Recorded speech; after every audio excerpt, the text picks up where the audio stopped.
everybody, welcome to your weekly astrological energies video. I hope you guys enjoyed the November monthly I just posted not too long ago. Hopefully you find it helpful and useful. Alright, so for this weekly we're covering November 4th till November 10th. It's a little bit more of a quiet, mellow week, which is going to be much needed because it looks like the rest of November is very eventful astrologically and maybe in your life and our own lives, especially, you know, the elections and holidays and all that stuff.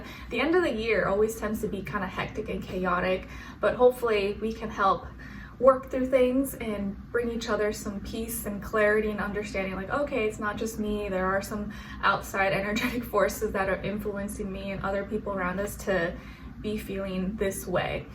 And then this week for your set of weekly individual readings, I am gonna switch things up a little bit, but I think you guys will like it. And as far as the format, because the old format I think is just a little bit boring and dull, and I want to bring a little more fun and color and variety. I think you guys will enjoy it. So I am gonna still cover health, finances, and relationships, but I'm going to add a little bit of other stuff, and in your extended readings we're going to look into different questions, so not focused only on relationships and love, because I do understand that a lot of people are not in that situation and you want something a little more general sometimes because not everyone's focused on love or relationships. So the questions I'm going to ask are what to look forward to in your extended readings, what to look out for, what could be blocking you, person, place, or thing, and what is or could help you, and then your advice at the end. And I did have this kind of format before, and then I went back to my old format, but I think I want to go back to this. So I'm just being guided by my spirit, and I think it's time. So in your weekly individual readings, we're going to do a affirmation start of the week, and then your what's the order I'm going to do? Message from the universe, kind of like I do in the monthlies, mid-monthlies, and then where is your mind at? Where is your heart at? And then an animal spirit message, and then we'll go into health, finances, relationships. But I'm not going to focus so much time on relationships. It's going to be kind of broken down a little bit more evenly. So we'll see. This may not stick. I'm just going to try it out and see if you guys like it, and let me know in the comments what you think afterwards. Okay, I'll really appreciate the feedback. So for this week, we don't have that much going on in the sky. It's going to be a little bit more quiet week. I think it's much needed, especially after like Halloween and Day of the Dead and daylight savings endings and all that's to come, and elections coming up as well. So this week though, let's cover starting November 4th.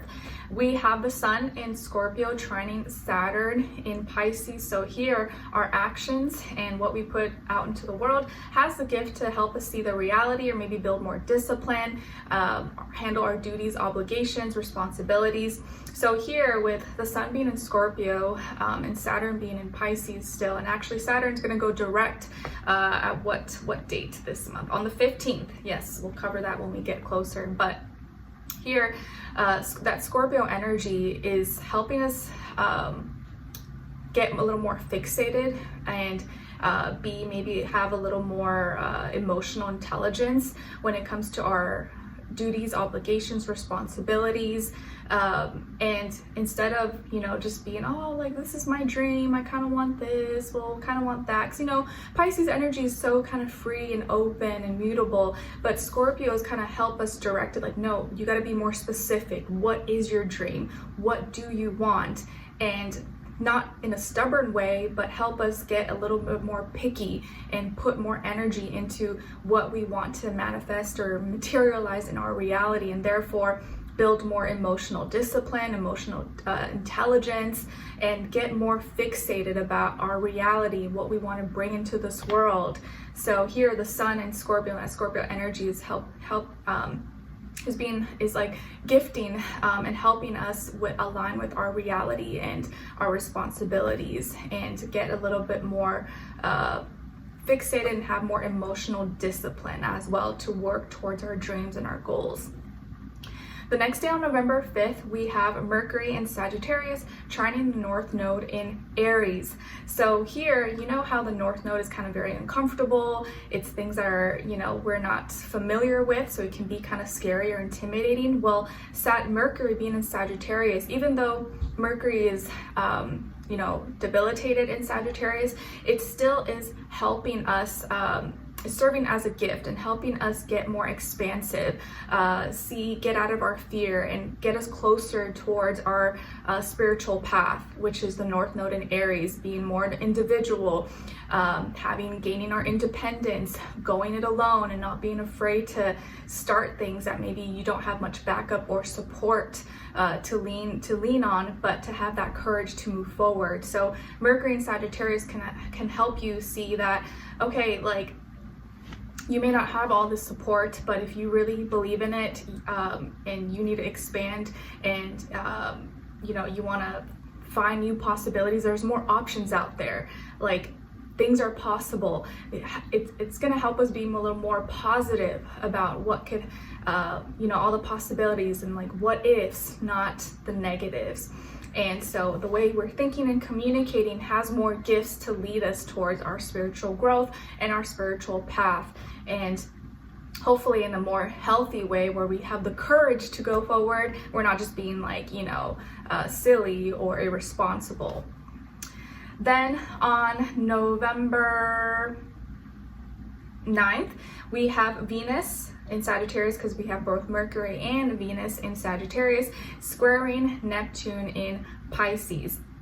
So here, what we love, people, places, things, has to learn how to also validate and take care of our internal creativity, right? Like, we can travel and explore and do all these adventures and external things all we want, but if our inside and emotion, and you know, our soul, our heart, our emotions are not in the right place, we're gonna get blockages. We're gonna get writer's block. We're not gonna be able to create or be creative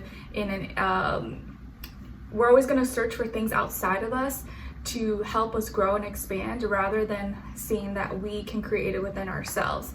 Because, you know, Sagittarius is like the masculine external version of Jupiter, and Pisces is the internal realm, that when you're sleeping, when you're you know, you're inside of yourself, you're not just out and about open for everything. So here, what we love, people, places, things, has to learn how to have that internal creativity and value your own, how you can create things from, you know, in a little box in your room. You don't always have to go travel and go somewhere else, or you know, look for things outside of you when it's already inside of you. So valuing that internal creativity, not just external, and knowing when to maybe be a little bit more mutable and flowy when it comes to your dreams and creativity, but in that's not externalized, if that makes sense. Because what we love right now, we may want to be like free and expand and not feel caged in or have anything, you know, stopping us, and we want to experience things and have adventures. But Neptune in Pisces wants us to also value our internal realm and not forget about our creativity and how we can connect in a spiritual way in the inside, not just on outside objects or escaping in that way. Because Pisces escapes internally, whereas Sagittarius escapes externally, if that makes sense. All right, and then next week on November 11th, Venus will go into Capricorn, and we'll have a lot more things happening in the sky, but we'll get there when we get there. Okay, so this is going to be the last week where Venus, people, places, things, how we love is going to feel kind of a little free and lighthearted.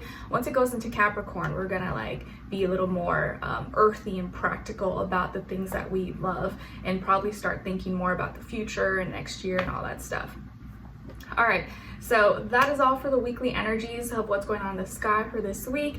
I'm going to start filming your weekly individual readings. So the water signs will be posted first, Scorpio, Cancer, Pisces, and then the fire signs, and then so on and so forth. So I will see you guys there, and I'll talk to you soon. Take care. Bye.